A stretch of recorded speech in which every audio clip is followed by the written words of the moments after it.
as high as that of any other community. And it begs the question, can we live again?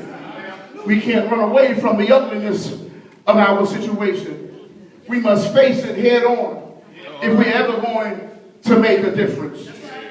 We are God's people. And he has designed for us who we are. Peter says that we are a chosen generation, a royal priesthood, and holy nation, a peculiar people. And Paul tells us that in all things we are more, watch this, more than conquerors.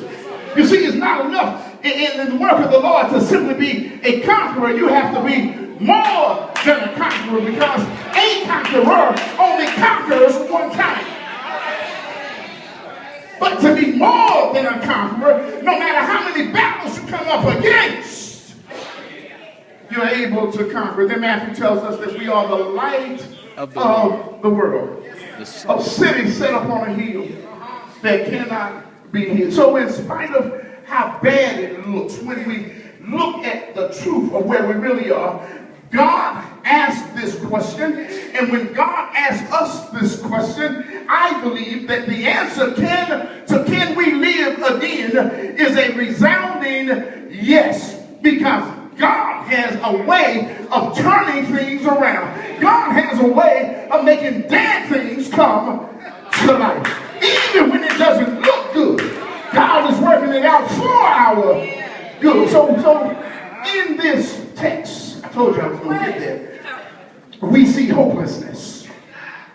When people feel hopeless, they also feel dejected.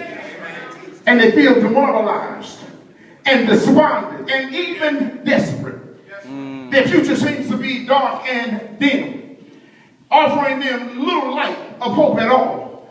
Hopeless people feel that they're in a no-win situation, that is, things are unchanged and unresolved. The spirit of hopelessness gripped the Jews that were in exile because their nation, their temple, and all of their things were taken away from them. They were like dead people, as though there was nothing but dry bones. But that's not what God thought, because God thought something different from them. God has already told us that my thoughts are not your thoughts, and my ways are not your ways. As high as the heavens are above the earth, so are my thoughts above your thoughts, and my ways above your ways. He saw no reason that his